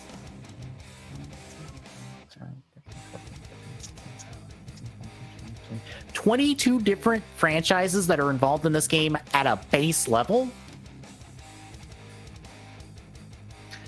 I am like 14 missions into Super Wars T, and I have 30 plus units already. So keep that in mind.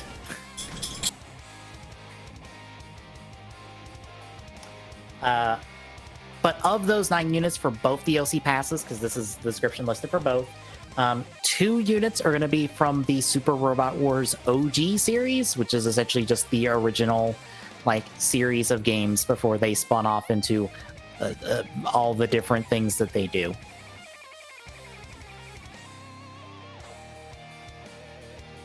And they also have 13 additional area missions, which is just 13 different maps to play. Also, if you pick it up in the deluxe edition, you get the DLC like 2 days early from when it goes on, from when it actually releases, and you get a whole bunch of like starting cash and items and stuff.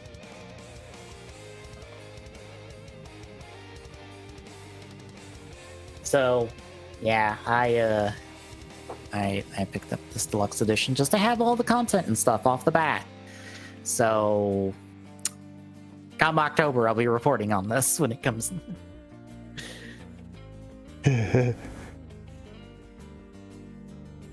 I didn't pick up what they call the Ultimate Edition because that's the one with the actual anime songs and stuff. And some other stuff, I'm just like, no, I'm good.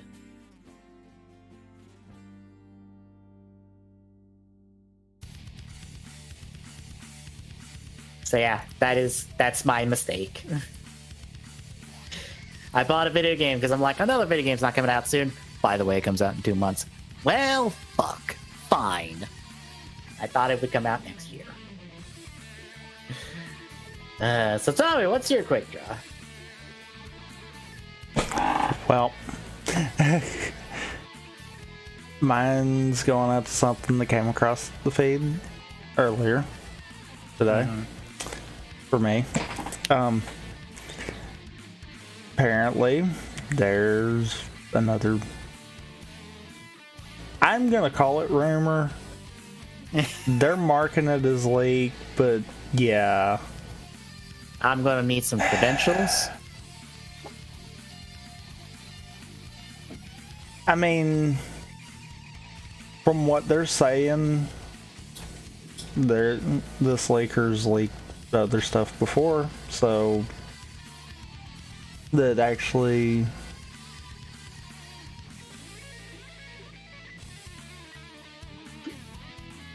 okay, yeah, nothing's been validated yet, so yeah, fair.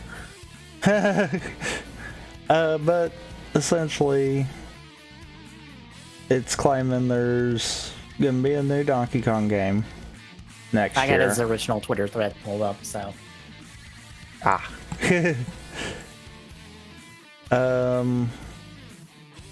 Splat 3 should release early next summer. I'm gonna say probably, maybe not though.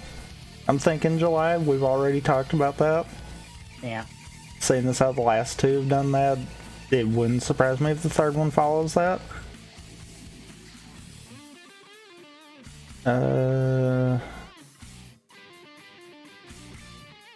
Bayonetta 3 gets name dropped.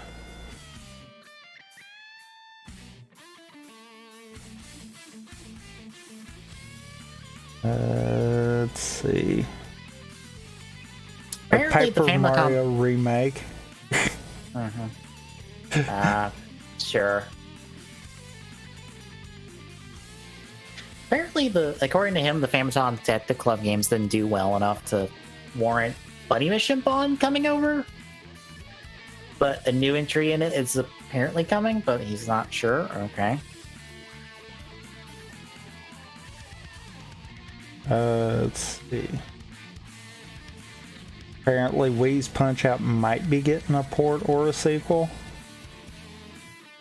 Okay. The way Nintendo's been doing, yeah, I'd say port before sequel.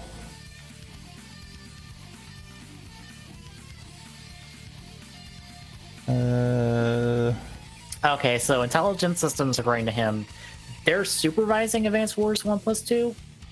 They're done with the WarioWare game. They're apparently working on the next. They're finished with a new Fire Emblem Echoes game, but it doesn't specify what that's supposed to be. Because for reference, the first Echoes was a remake of I forget the original name for it, but it's subtitled Shadows of Valentia. It was a remake of one of the first Fire Emblem games. I've always heard that an Echoes was supposed to be Path of Radiance. That was the next Echoes game. But I don't know if that is actually going to be it, or if it's supposed to be something else. That's what I've always seen suggested. Because they've remade original Fire Emblem on the DS as Shadow Dragon. They've done Shadows of Valentia. I guess it's the Roy one that came out on GBA, because that's the picture on the Twitter thread. I guess that's what he's suggesting the Echoes is going to be, is a remake of Roy's. Which... Wait, that's not Roy's. No, that's Roy's. I think that's his second one, not his first one, but it's supposed to be one of Roy's games. Not Bowser's kid Roy, the other Roy.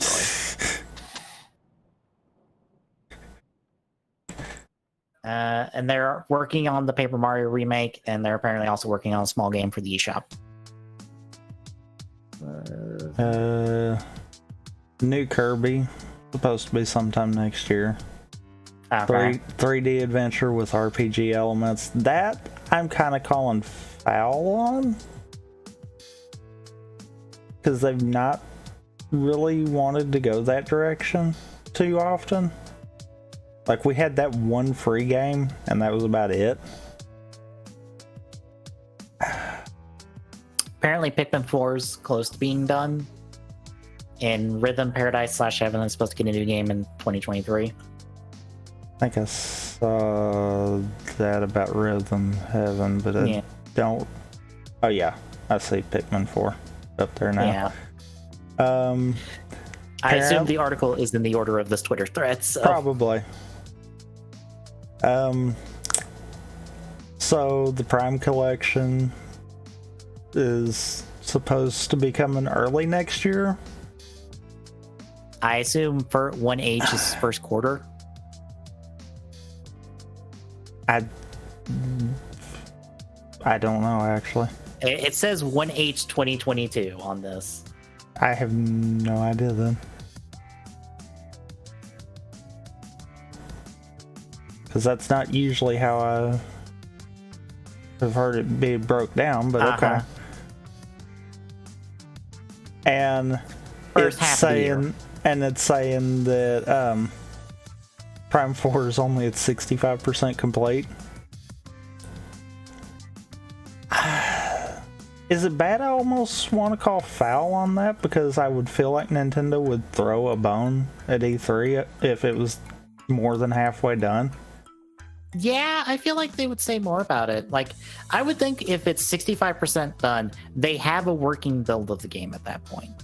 Well, maybe not so much to the point of have a working build to be able to show at E3, but they at least have some kind of concept art or something they could show to have transitioned.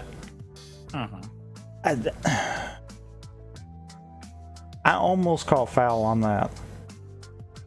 But at the same time, if Breath of the Wild 2 is not ready yet and can't take that early spot for next year, then maybe that's why they're holding back.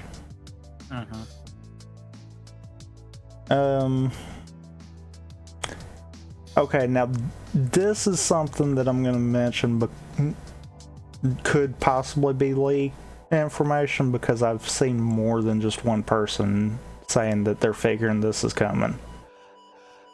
Apparently, remasters of Wind Waker and Twilight Princess are supposed to be at some point. That doesn't surprise me. Which version of them? I'm assuming the HD remakes being ported to the Switch. So the 3DS versions? No. Neither game was ever on a handheld. The Wii U versions. Oh, right, wrong ones. Yes. I was like, Ocarina of Time, Majora's Mask were on 3DS. Right. Oh, wait, no, not those ones. The other ones. Right, Wind Waker and Twilight Princess. Those ones. I thought you said the other ones. No. I'm reading ahead. Yeah, I see this. Wind Waker and Twilight Princess, that's not the first time I've seen someone mention something about that. That doesn't surprise me either. I mean, it's on the list of things that should get off the Wii U onto the Switch, so I'm not surprised. Yeah. I get irrationally like, that's not happening every time someone's like, oh, Xenoblade Chronicles X to Switch, and I'm like, what part of Monolith Soft saying that this is not happening do you not understand? Monolith Soft has went on record saying it will not happen because they have to rebuild the game from the ground up to port it to anything. The biggest issue, and probably the worst thing that's going to happen out of those two being ported to the Switch from the Wii U versions, is actually going to be in Wind Waker's case. Because you lose all the second screen functionality. Yep, that actually helps Wind Waker. It didn't really help or hinder Twilight Princess, so that one won't be affected too bad, but it is going to kind of hinder Wind Waker. That's going to be the downfall to that.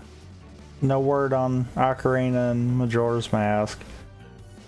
If the Wind Waker and Twilight Princess stuff is just ports, that doesn't surprise me. Because if they're not getting a new remaster kind of concept, then why would they go back and remaster Ocarina and Majora's Mask?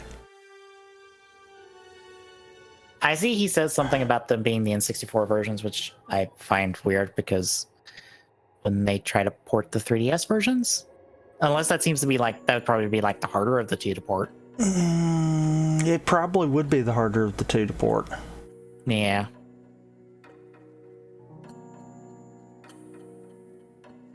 Actually, yeah, I think it would. Because I thought those were the better versions of those games. They are, but actually it might be harder for them to port, now that I'm thinking about it.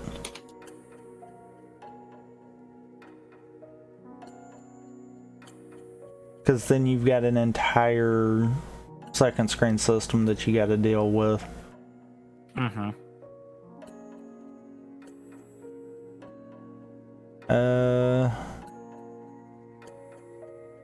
Apparently remake of both Oracle's games, which wouldn't surprise me, seeing as how we just got Link's Awakening. It wouldn't surprise me if we got a remake in the same vein for those two. Apparently there'll be separate releases, and the third like scrapped game of theirs might be reincorporated back in. I don't know, because the gimmick kind of originally was going to be all three played off of each other to a degree. I might could see them taking a different approach to it and maybe have it all as one remake rather than three separate games. That's the thing I might kind of question.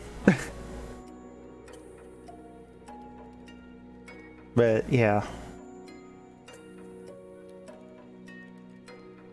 And Detective Pikachu 1 and 2 on the Switch. I forgot that those are supposed to be a fucking thing. Because those are official. Those are supposed to happen. One getting ported to the Switch? Yeah, because they announced that. Oh, what was it? It was a Pokemon event, like back, I think, when they first announced like Sword and Shield. I think that they said, "Hey, we're bringing Pokemon Detective Pikachu to Switch, and we're making a sequel to it." So those are official. That's actually real. But we have heard neither nor hair of those since that press conference. And apparently a Let's Go sequel is planned for next year, meaning Gen 9 will actually be another year out. I am surprised they haven't done that sooner. I thought the remakes that we were getting this year would actually kind of take that spot. True, because it kind of feels like it's in that slot. Because even the art style kind of lines up with Let's Go. So that's kind of making me wonder, are we now going to have three concepts? We're going to have the primary gens, a Let's Go set that's going simultaneous to any remakes they want to do? I guess, because like the remakes would be more faithful, whereas Let's Go's are like a really simplified version of the originals. That's the one that kind of seems a little odd. Granted, the problem with doing I would assume the Let's Go 2 would be Johto, right? It'd be, I would gold, think so. silver, crystal. They have to do 2 whole fucking regions for that. Unless they cut essentially the second region. Unless they cut the entire journey to Kanto and stuff.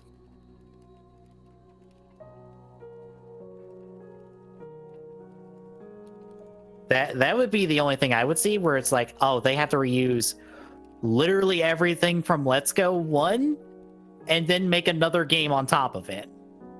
Which wouldn't be bad. Yeah. I honestly think with the same art style Let's Go has, that's actually where we got some of the Pokemon for Sword and Shield. Mm-hmm. It was actually they took Let's Go, cleared world data, and just left everything else. Yeah. And apparently Pokemon Pinball will come back somehow. Maybe. Sure. I feel like if that's the case, that's going to be a free title that they're just going to throw a bone out there. Probably a mobile title, if I had to guess.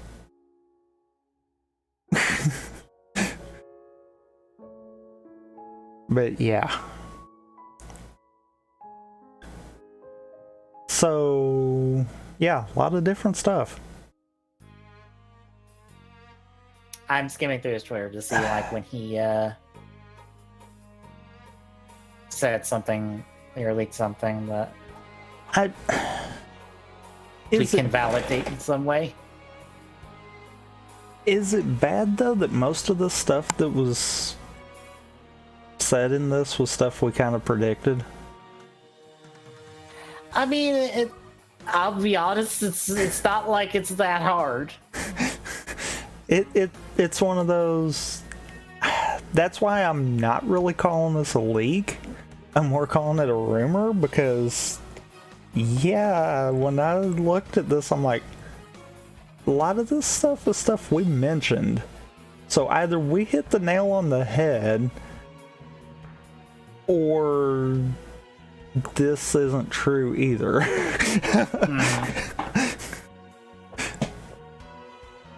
The only thing that kind of is making me wonder is the fact that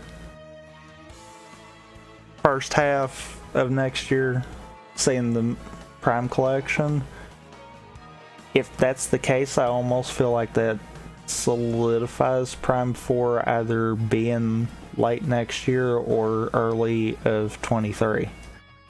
Yeah. And they couldn't even give us an idea on a time frame for it. Yeah. I don't know about the Bayonetta one because I believe Platinum's went on record being like, yeah, Bayonetta 3 is like back at the drawing board more or less. So I don't know about Bayonetta 3. That doesn't seem to line up with what Platinum Games has like publicly said about the game. And I don't think if they're close to finished on the game, I don't think they would have publicly said, don't ask us about Bayonetta 3. That's the one I'm just like, Platinum is not saying the same things you are, if I'm being honest. And the other thing that's kind of getting me with the whole Prime Collection too, if Prime 4 is only a little over halfway done, it's been in development for a few years now. Mm-hmm. We're probably not looking at that next year. Mm-hmm. Meaning Breath of the Wild 2 is probably going to be our big ticket next year. Right. It would make more sense that the Wind Waker and Twilight Princess ports would probably be early next year instead of Prime 4, or the Prime Trilogy. Right. So that's the other thing I'm like, I beg to differ a little bit on some of the other information there too. Yeah. Like, if we take your own information saying that Prime 4 is only 65% complete, that's gonna mean best case scenario, it's end of next year. Yeah. If that's the case, yeah, you might hit the nail on the head. The Prime Collection might be first half of next year. If it's beyond that, no. The Prime Collection's gonna be holiday of next year.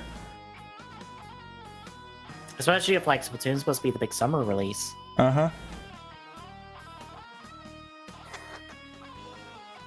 The Prime Collection would probably be like fall before holiday, with Breath of the Wild 2 hitting holiday. Yeah. I also have to wonder, like, okay, we're like a Let's Go game. Who's developing that in that case? Is it the folks they got doing the Diamond and Pearl remakes, or is it going to be Game Freak making that? I would guess Game Freak, since they did the first set of Let's Go. Right, but they're currently working on Arceus. And like, granted, both games are supposed to be done. Like, the Diamond Pearl remakes are coming out end of this year, and Arceus is coming out January. So presumably both studios are open. So I don't think they would pass off the Let's Go because I think I'm probably right on the fact that the Let's Go models are also being used in the main Pokemon games. Right. I highly doubt they would pass that off.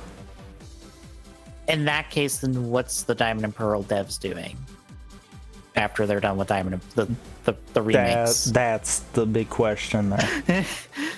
What are we secretly handing the keys to like the next gen of Pokemon to them, depending on like how the Diamond and Pearl remakes do?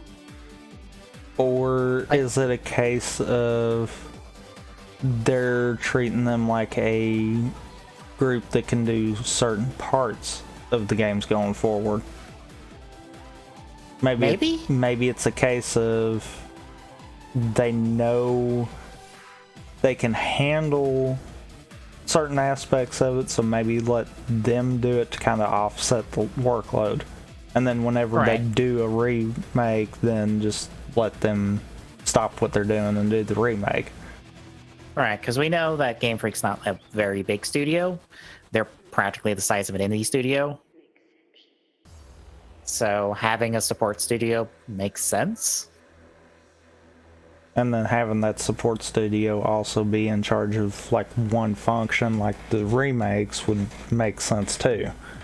Yeah. Because it would kind of give them a way to do stuff on their own, but then at the same time help out the main series as well. Yeah, because we know Pokemon Company keeps Game Freak on a very tight schedule for development.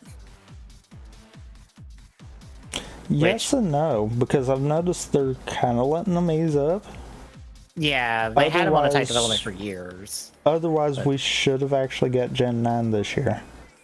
Mm-hmm. So, apparently they're letting them back up a little bit. Mm-hmm. Which is good. That's what Game Freak needs.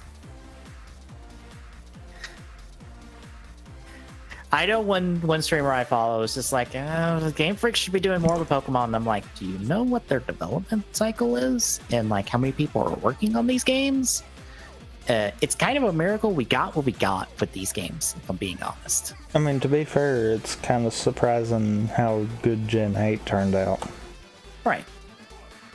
I mean, granted, I feel like it might have also lost the hype quicker. Yeah. But at the same time, it was good for them to kind of get out of their comfort zone and basically rebuild the world from the ground up instead of just modifying and updating. Mm-hmm.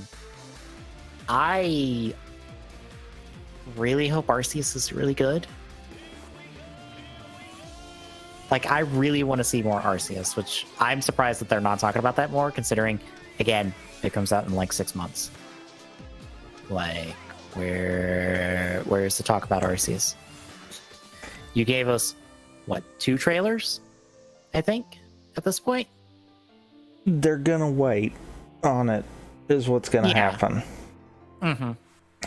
It wouldn't surprise me if maybe August, September, we saw another, maybe more in-depth than what we've seen. I'm waiting on them to announce a... With maybe it being inside of Pokemon Direct where they focus on the remakes, but have Arceus as like the strong support kind of deal. Yeah. And then probably November, December having one specifically around Arceus. Right. Because, like, Pokemon wasn't at the E3 showcase at all. Like, no hide nor hair of Pokemon. And I was fully expecting it to happen because I'm like, oh, yeah, they got they got a game like these remakes that everyone's been wanting coming out in the fall. They got Arceus coming out in January. Of course it's going to be at the Direct. That's why they said 2022 releases. No. And I'm like, are we just gonna get a Pokemon Direct in a few weeks? No. I'm kind of waiting on that Pokemon Direct because I guess that's what we're waiting on. I feel like as far as that goes, probably August, September, and then one in like November, December. Yeah. And the first one's going to be focused on the remakes. The second one's going to be focused on Arceus. Right. And, you know, who knows? One of the two might have some kind of tease at either the next Let's Go or Gen 9, whichever one's actually the case. I wouldn't be surprised if, granted, I'm trying to think, how close are we to Pokemon 1000?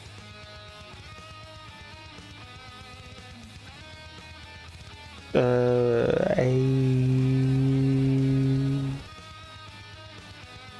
think we're, what, 810? 898. 898? Okay. So we're 102 short. That's a bit much to shove into 2 gens, because I assume Pokemon 1000 is going to be in Gen 10. I don't know. That just seems like a good milestone. Ooh.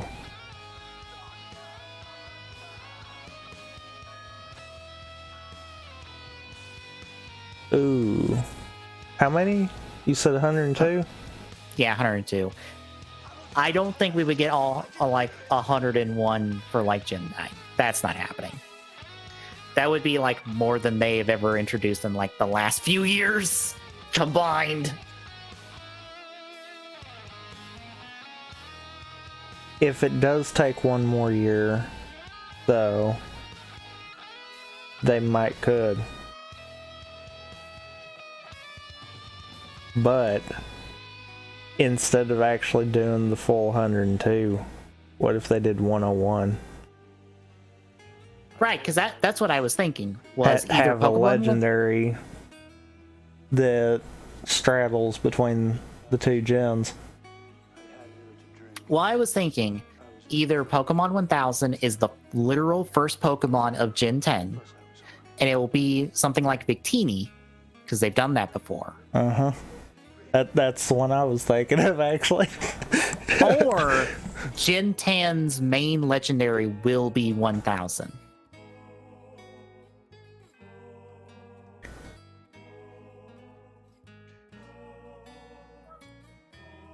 Like, your box art legendaries is going to be the same Pokemon with 2 different forms. That way they're both they're both Pokemon 1000. Because for reference, I pulled this up. Would they do that, though? I don't know, because both weirdly makes sense. I feel like Sword and Shield, we had the perfect opportunity for them to have done it, and then they decided against it. Right.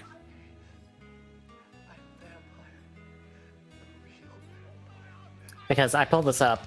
98 Pokemon were introduced in Gen 8, 88 in Gen 7, 72 in Gen 6, 156 in Gen 5, 107 in Gen 4, 135 in Gen 3, 100 in Gen 2, 151 in Gen 1. So if they do 102, that would be the most Pokemon since Gen 5. If they were to do that in Gen 9. How many did you say in 8? 89. So that'd only be 10 more than the previous gen. They could do that easy. Right. Well, the fact is, I did murder someone last night. I turned into a vampire. It's a long story.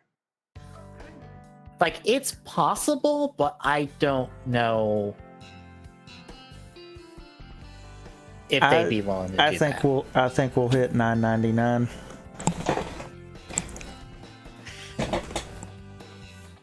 I really do. I think we'll hit that. They'll intentionally do it that way. The last Pokemon is $9.99, and then it's like, where's 1,000? And then, like, your first tease for Gen 10 is Pokemon 1,000, and it's a big hoopla about it because they'll premiere it in a movie because they've been doing that recently. Like, they'll have a whole movie dedicated to them. And the more I say that, the more it makes sense. and probably have it as DLC for Gen 9. That way you can try the first Pokemon of Gen 10 before the game comes out. And then your regional decks for Gen 10 will be that first Pokemon because you'll be able to transfer it over with Pokemon Home. Uh-huh. Makes sense. As long as it's a special event like Victini, I'm okay with it. If it's just here's Pokemon 1000, No, I want to go earn it. Let me go earn it like Victini. If they've got something similar to the Dynamax dens, which I'm sure the raid battles probably will continue, that just might be under a different guise for a different reason. That would be an awesome way of doing it. Right. Well, Victini had like a whole little like mini story and stuff, which, by the way, guess what Gen Victini was in? Forgot which one right offhand. Gen 5. I thought so. Yeah, that's Gen 5. I was just like, wait, is Gen 5 that one? Uh-huh. Oh, there you go. They're gonna do it the same way. Yeah. The same way, not the same process. Right. But yeah, like the Victini event, it was like a little story event. Like you got to like the first big city, then you detoured to the docks. Yeah, a little story event with who was it? Team Plasma? Not Team Plasma. Was it Team Plasma in Gen 5? I think. Actually. Okay. It was Team Plasma. You followed them to an island. You did a little battle with them, and then you battled Victini and you caught Victini. Like, it wasn't much, but that's what I want. It's just this little adventure that takes you, more or less, it's a side quest to go get this big fancy Pokemon that you take for the rest of the game.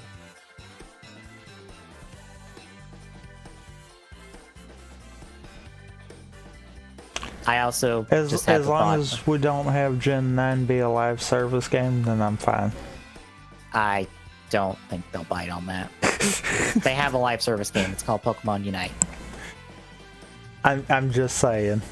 As long as we don't decide that the main gen needs live service in its name, then we're good. Well, Nintendo in general hasn't bit on that at all. Yet. Right. But the thing is, Nintendo is several years behind everyone else in the industry, so. I mean, Nintendo does their own thing. Right. I mean, I think we'd have to. I guess technically they did bite on that with Mario. I mean, Mario 35. Oh yeah. That they then canned. Right. Because, Nintendo has no fun. Right. But like even then, I wouldn't think Nintendo would chomp on the idea until like 2 console generations from now. At least then one. Yeah.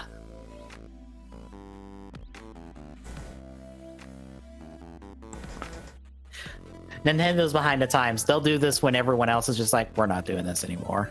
I mean, are they truly behind the times? Seeing as how they're the first one to think, handheld console. Let's say screw the console guys and just do our own thing. I would say their online service, but I mean, okay, it could be better. It could be better. But to be fair, hardly anyone really utilizes the in-service live chat stuff anymore Yeah. because of stuff like Discord. Mm-hmm. I mean, when you can have stuff on your phone just the same, then kind of eliminates that. Yeah.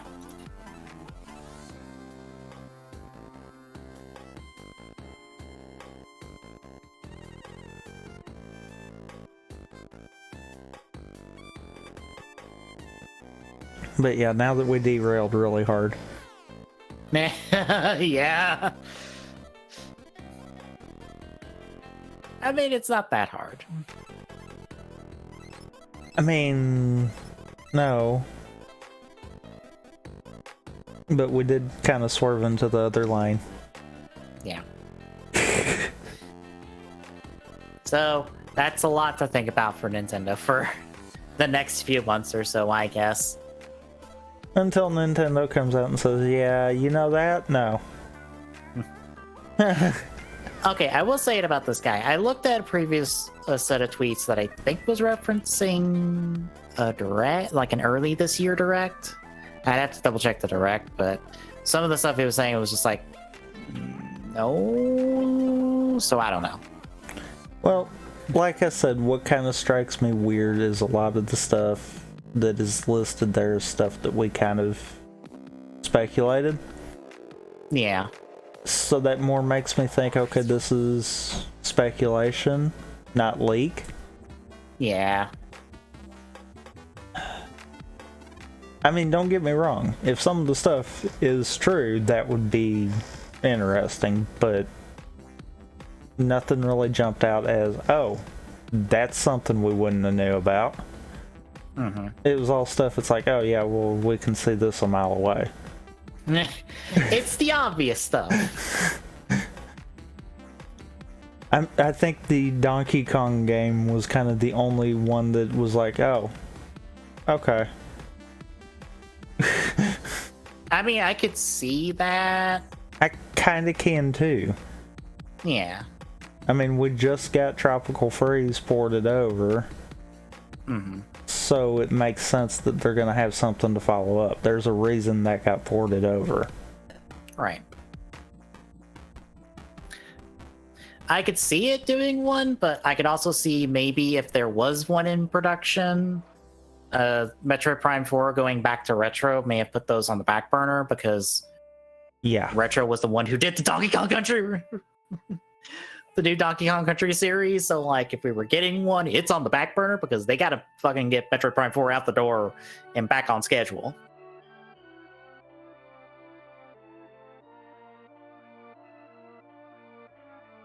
Because they were originally not supposed to make this game. Yeah. Speaking of which, Mac McMuscles did a What Happened episode on the original Metroid Prime. It is a miracle that game got fucking made. No doubt. When the main person in charge at Retro that is no longer there, liked to spend his money in other places and his time in other places, and Nintendo were incredibly not happy about him getting in the news about that shit. It is a surprise this game actually got fucking made.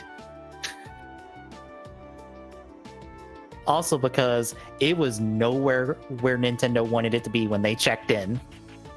Ooh. It is a crazy story that I'm like, holy shit.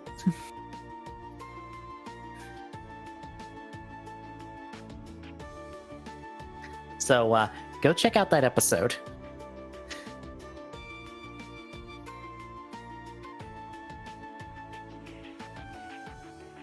But yeah, anything else? No.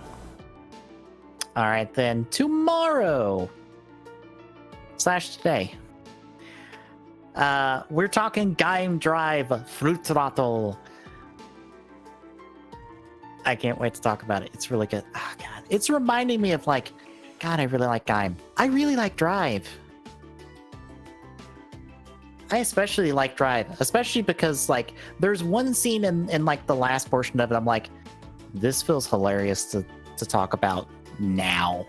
because of what has happened since then. Because of who's in this scene and what they're saying. Because I don't think it was planned, but damn. Okay, I don't think at least one of you was planned. Maybe two of you.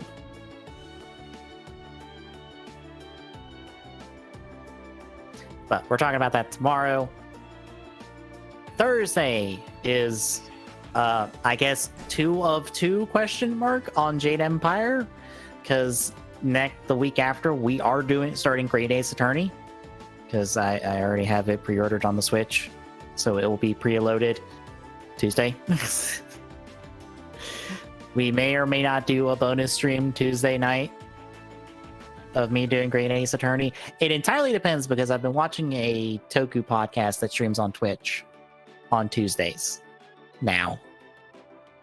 So if they wrap up, I might do Great Ace Attorney that night, or I may just do Wednesday, like the next day. Or like Wednesday, Thursday. I don't know. We'll find out next week, or in 2 weeks. You'll be doing days. Days of Great Ace Attorney. But that is Thursday plan with Jade Empire. Friday is us doing Survival at Overcooked 2 and more. And maybe, depending on how long we take in it, then we might do a different game or something. Yeah. It just depends. And then next Saturday is our usual multiplayer thing of some kind. Probably So, Rainbow Six Siege. yeah. Watch us be bad at Siege. Again. Yep. Because it's not the first time we've done Siege on stream. Nope.